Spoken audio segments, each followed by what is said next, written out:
welcome back. Another day, another vlog, or another pod if you're on the podcast. Hope you're all well. Sorry for the late one today. It's been a monster day, big day. It was in the books and in the plan. I probably should have mentioned it to you before yesterday. I've forgotten with all the night shift swap over and coming home. I'd sort of forgotten about it. But today I filmed the My Road Reel video that I'm putting in for this year's competition. I'm pretty excited about it. I sort of was initially going to do something to do with my video that's coming out this week, the hike to Double Falls.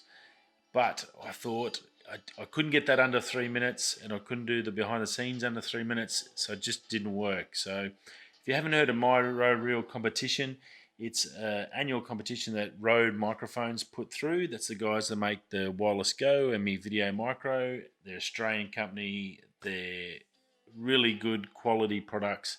They're worldwide. A lot of people use them. They're fantastic.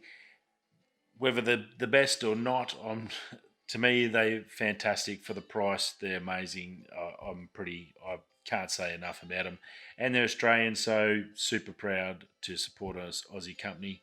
And every year they do a couple of things. They do the annual podcast competition that I went in this year, and I've got, I think, at least five regular listeners, which I think is amazing. Probably for Joe Rogan, it's nothing, but for me, I think it's awesome, and I think every one of you is just amazing to listen to my show and listen to another vlog podcast. So it's very, very cool to me, and it was a learning experience, and that's the best part about it. It's the fact that these companies that are deeply entrenched into, I guess, the creative aspect of YouTube and Instagram and TikTok, whatever you're into, whatever creative stuff you're doing, there are companies out there that are invested in you, and they're happy to, I guess, put their money behind their mouth, or put their mouth where their money is, or their money where their mouth is, and put something back into you to sort of give you that sort of chance to create something amazing or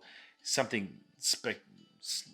different to something else, and get yourself shown. And there might be a step towards either going towards your dream or getting out of the hole you're in and away from the job you possibly don't like and into a career that could be amazing. They've done a great job. So this My Road Reel is an annual comp. There's hundreds of thousands of dollars of prizes per category, not just one category for the whole lot. It's per category. I think there's 4 categories. It's got to be 3 minutes for the main video, 3 minutes for the behind the scenes video, and that's super, super tricky. If you've had to make a video before, you will soon realize that the 3 minutes goes like that. It's insane. Often I sit here and have just a general chat to you, and I think it's fantastic and probably nothing, and I don't even feel like I've got half the stuff I want to say out, and it's 25 minutes. To get a concise story and to tell a story in under 3 minutes is very hard. You need to choose your words correctly. You need to get your photos or video and everything, spot the dog. You need good B-roll so it all flows. And I'm sort of hoping, it's my first time I've done it. I sort of knew I wasn't ready for it last year. This year I was super excited about getting an entry in, and I think I've got one, and I've done something close to my heart. So I think it all well. So anyway, long story short, there's me 3 minutes gone already. I spent about 6 hours today filming. That's getting shot after shot, setting lights up, doing the whole thing, getting the behind the scenes. So I had the Vixia, little Vixia here doing the behind the scenes shoots. I had the M50 doing all the shoots. I was swapping the close-up set shots. I was doing in 4K, so I've got a chance to zoom in and adjust the frame as I need. My moving shots, I had the gimbal going, my Siri gimbal, P1 gimbal going.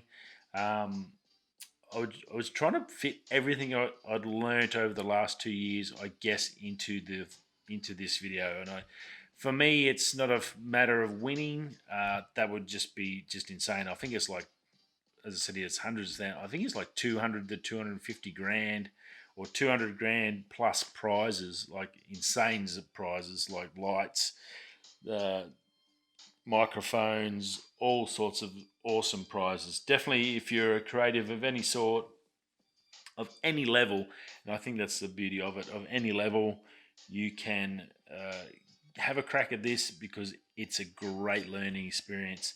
Until you have to compact something into 3 minutes, that is super, super tricky. That's a massive learning curve to be able to do that. My editing, I've got to get my editing on par. I've got to hopefully have set up and filmed a right amount of stuff that's all going to flow together and work together. It's a pretty tricky little task. So the guys that do win these things, they do an amazing job. You don't need a lot of money. You don't even have to have hundreds of thousands of dollars of gear, 10 grand's worth of gear. You just need a basic camera like I've got. The only thing you do need to have it is you need to have some Rode products to, obviously, because they're the major sponsor. For the behind the scenes, you've got to show that you're using Rode in your video. It doesn't have to be in your main video, but in your behind the scenes, you've got to show that you're obviously using their gear, which is pretty standard for any sort of competition. So yeah, I think it's cool. I think I've done it good. As I said, I spent 6 hours as soon as my lovely wife went off out of the house, and I dropped Jack at school. I come back and I just went hell for leather, and I was shuffling lights and just doing crazy stuff left, right, and center. And it was good. I was pretty happy. It really made me think about what I was doing and how I do things, which is what it's all. I think that's what it's all about. I think Rode are smart enough to go, well, this is a great challenge, and if you had unlimited time to make unlimited video, I think that's actually a lot easier than having that constrictions. Yeah, so Rode's done an amazing job, and I think it's cool. So if you haven't thought about it, if you're thinking about it, get over and do it. It's amazing. And fingers crossed, I get a good video, and that's all I want. It's a good challenge for me. It's a great learning experience, and yeah, I'm pretty excited just to get something up in there and to have a crack at it. So if you are going in it, good luck to all those guys that are going in the Motorola Reel. I think it's an awesome competition, and thanks to Rode, for making great stuff, microphones to give us decent sound, so I don't sound like a crackling old gypsy meth witch. I probably do, but you never know. It's still cool, and it's good fun to have that challenge. And you couldn't do it every week, I think, but it's like getting under 15 minutes. I just have no hope. So yeah, got a bit done there. Obviously, last night I didn't do anything on the videos for this week, which I've got pretty good.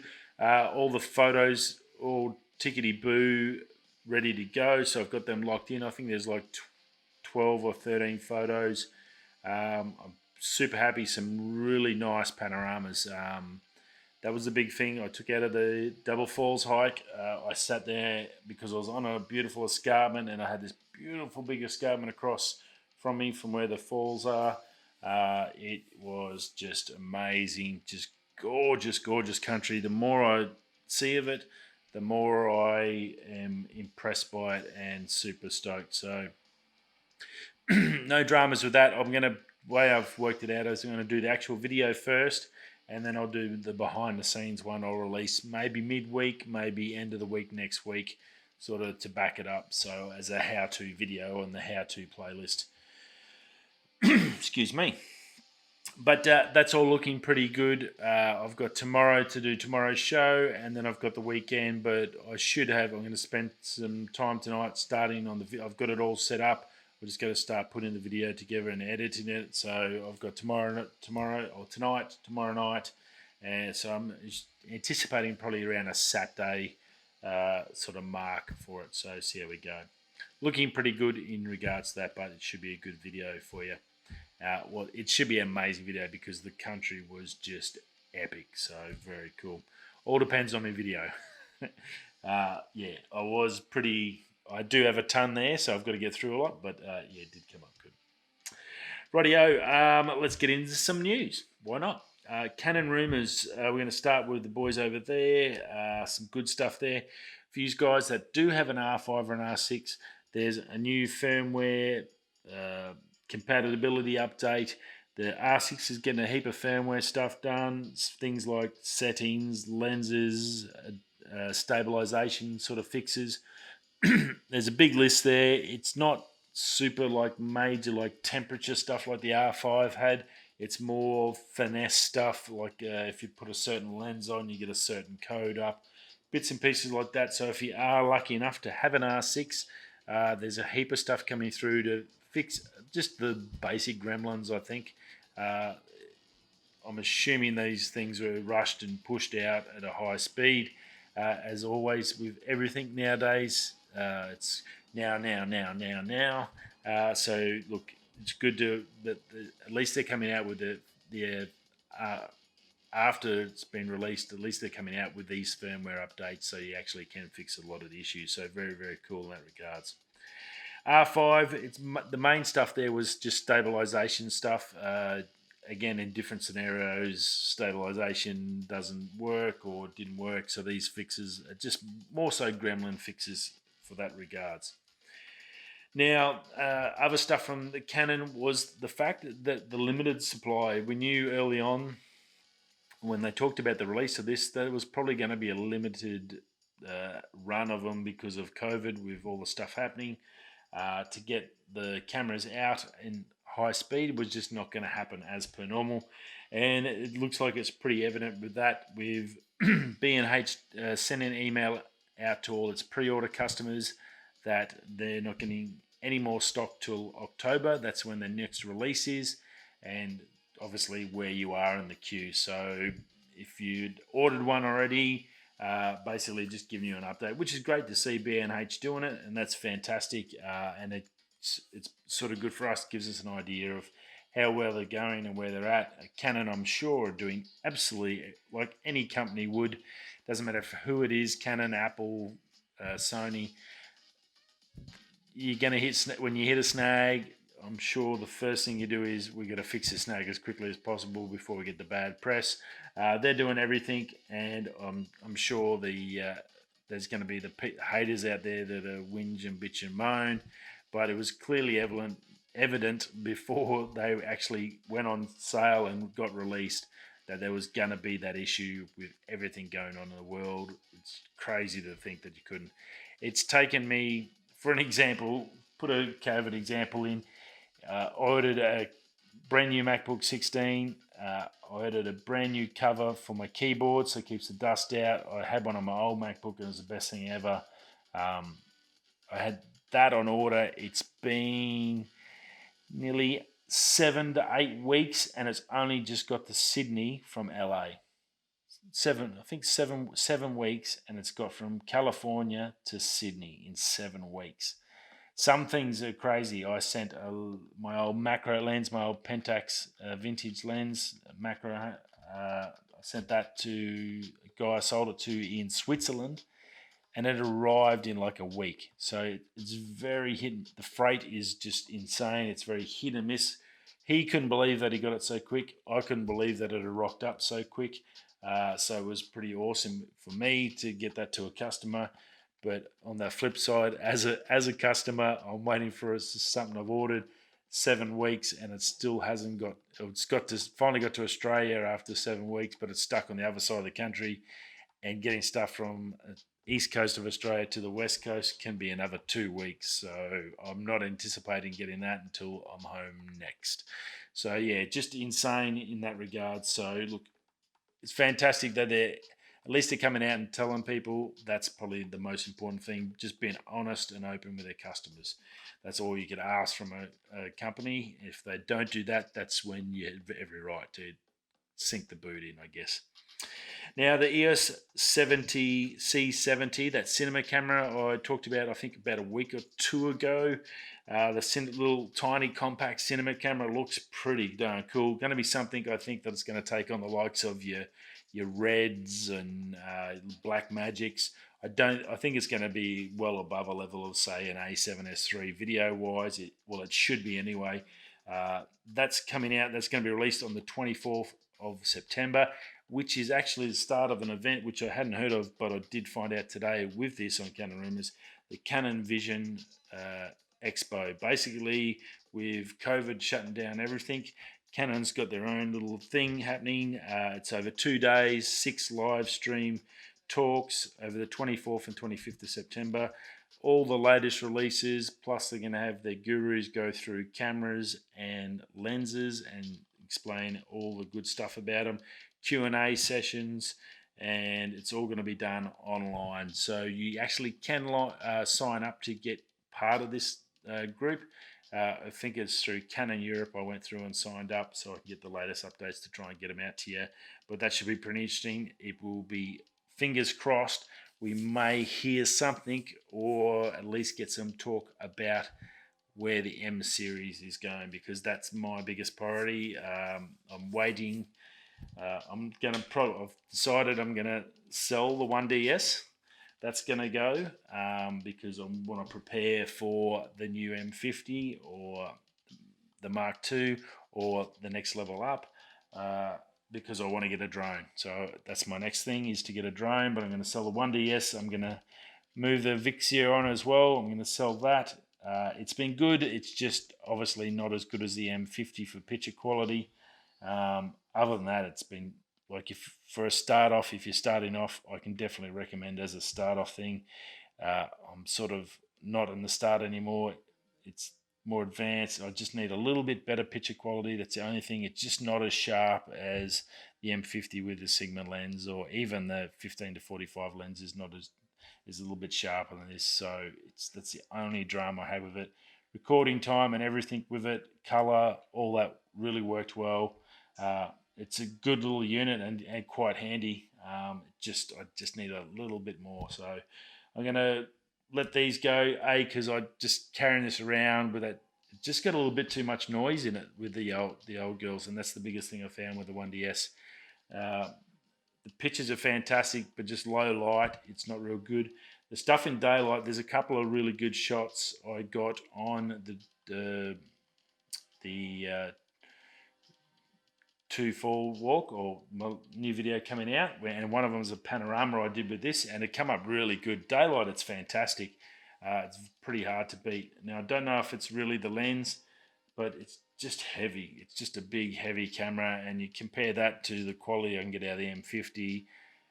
It's just so much better, and it's all on the one system, that M system. I've got to buy all new lenses for this.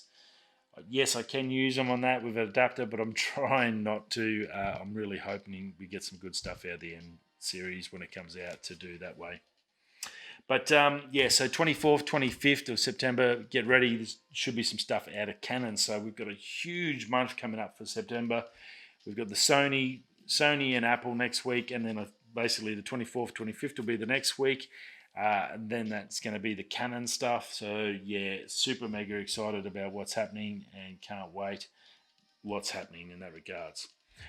As well as those releases, the Xbox huge leak today. The leak price of the S, that's the smaller, cheaper version, as well as the X.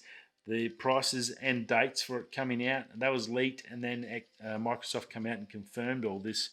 Once they had seen that leak, they just sort of gave up and said, yeah, that's right. That's what it's going to be.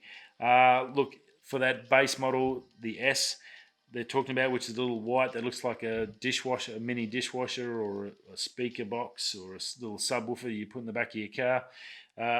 That's going to be $299 US, so $300. It's still going to be not too bad. 120 frames a second and 1440p, so a little about 2.5K. Probably similar to a GoPro, so 20. I think they do a 2.7K. I'd say it's going to be around that sort of quality, so that's still going to be good, and that's going to include ray tracing. Where the X, the top of the range one's $500, so it's a saving of at least $200 there. So that's pretty darn cool. You don't get a disk drive or anything with that one. It's basically still it's all online, but a great entry level. If you can't afford that top tier one, if you're buying a present for your younger kids just to play games, well, then I think that'll be a fantastic entry point. Very cool.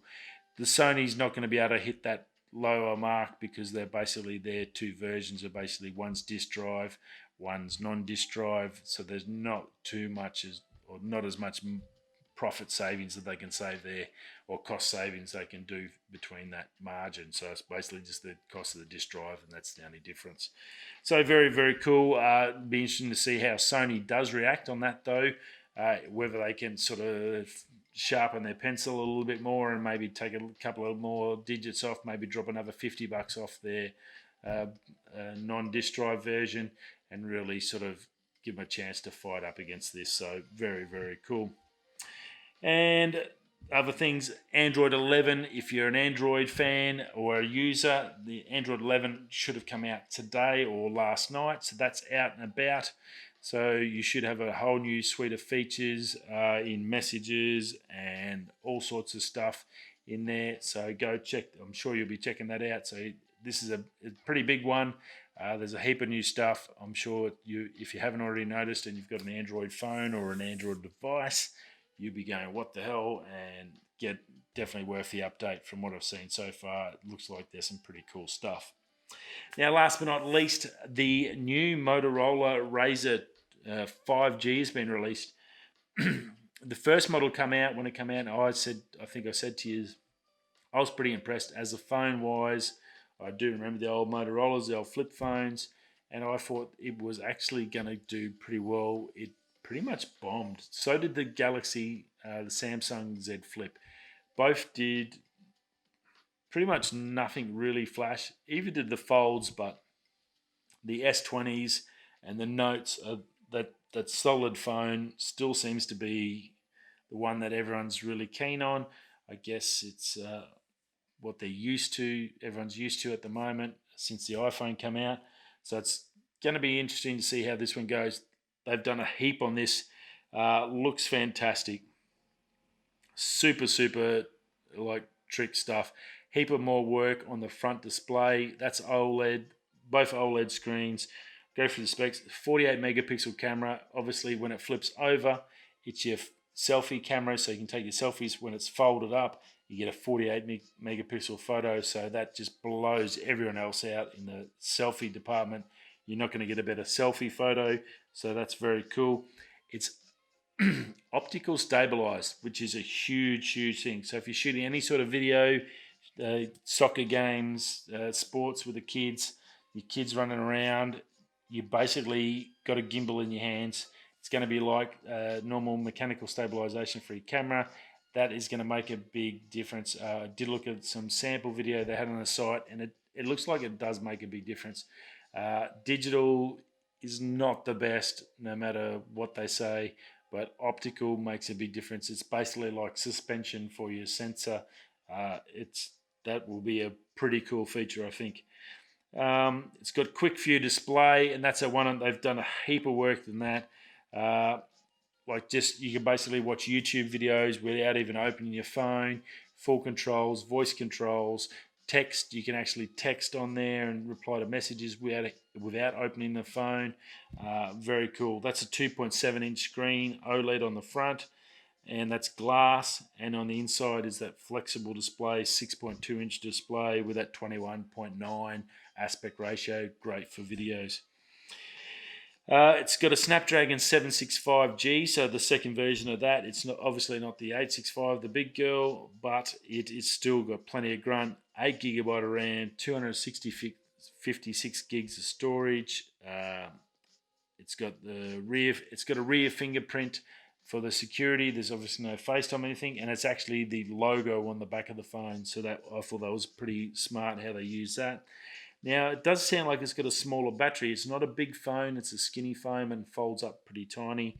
It's a 2800 milliamp battery, but they're saying that it can charge with their new super turbo power charge in a matter of minutes. They didn't give a time frame, so we need to get some specs back for some people.